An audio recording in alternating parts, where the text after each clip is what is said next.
The video is on. Dad probably is going to be taking a picture anytime now.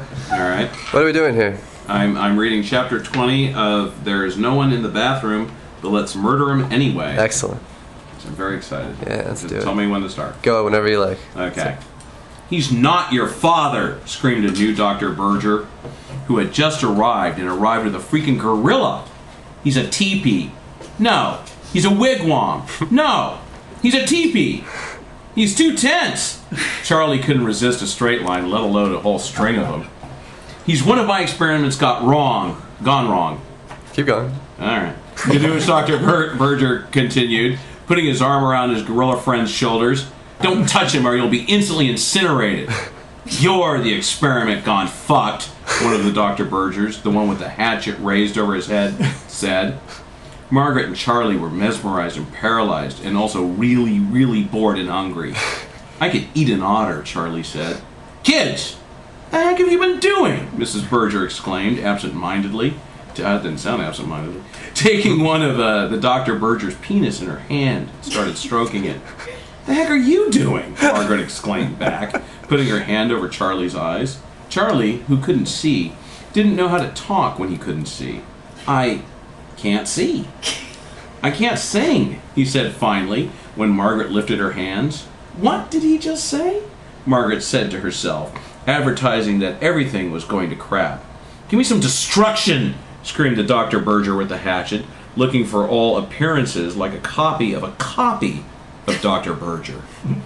And a bad copy. One of the plants reached out and took the hatchet from its hand. And now the serpentine lions were in the house.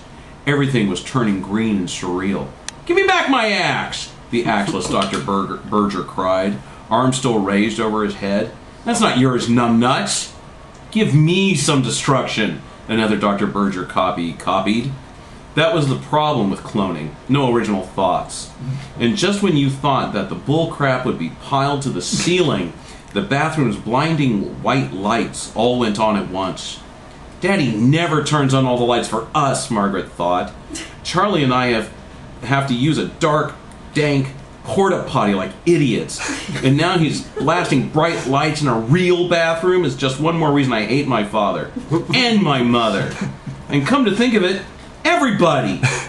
Who else do I hate? She asked herself, trying to think of who had fucked her over besides her entire family. She came up with a giraffe at the Brookville Zoo. And those fucking air traffic controllers. Who else do I hate? Margaret screamed in desperation as she realized that she also hated trying to figure out which of the imposters was real bastard dad. I'm sorry, her real bastard dad. I like my reading better. These thoughts moved through her brain like a hamster through a habit trail, like white through rice, like stink through shit. Give me the TV remote, Margaret screamed. One of the Dr. Bergers was holding the remote control over his or its head. Give it to me, you miserable motherfucker! Margaret, please, Mrs. Berger said. Your language! Mrs. Berger had become accustomed to the psychobabble of the notary public, and now she was being terrorized by tongue-twisting teenager. Wow. One of the Bergers slid over near the plants and snatched back his axe. The devil is in all of you, he screamed. I don't know what you were worried about, but being horribly axe murdered is going to be the least of your worries. He screamed all of this, and then he implored them with a scratch in the middle of his back. It's fucking killing me! The hatchet doesn't reach it! Margaret pretended she was going to scratch its back, and then she grabbed the axe. Give me that goddamn hatchet, George Washington. I'm going to permanently chop you into donkey mess. Goodness gracious, the periodontist screamed. I can't get over on anyone. This is fucked up. Then he looked at Margaret and screamed, Damn you to hell! Margaret facilitated. Damn me to hell? Damn you to hell! The Kentucky Fried Contrarian countered. Then she turned to her mother. What did you say about language, you silly old twat? Mrs. Berger couldn't believe her hearing aid. It was on, but everything was coming in fucked up. Sorry, that's a good one. That was a really good one. I don't remember. Princess, don't listen to that old hag anyway, one of the Dr. Bergers said with the alacrity of Imelda Marcos. He called me princess, Margaret said to herself. I like this dad best. None of those other dads had called her shit. Does this mean that all the other Dr. Bergers are my dad? Margaret reasoned. Margaret, damn you to hell. It was getting to be embarrassing. Do-overs. Margaret was getting desperate. Everyone, let's start over. It's too late to start over, Dr. Berger, who was against starting over, said. And it's dangerous. You heard me, motherfuckers. Dangerous. Do-overs.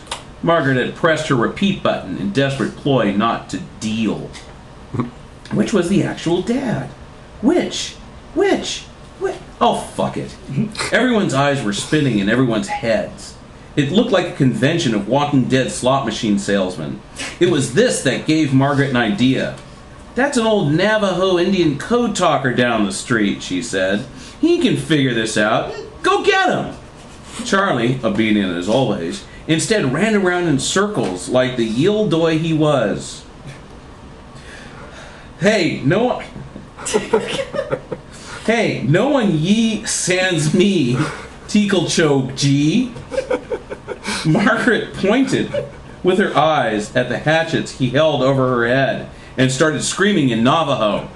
Margaret, give me the axe, insisted the Dr. Berger, who was for Margaret giving him the axe or the hatchet. Margaret, what the fuck? Charlie asked, from a lack of understanding the basic tenets of terrorism. I have an idea, Margaret responded. That's the fuck. And she grabbed at Dr. Berger, the one that was being grabbed by Margaret, and slung the hatchet into his nether regions. That was really good, Andrew. Thank you. Yeah.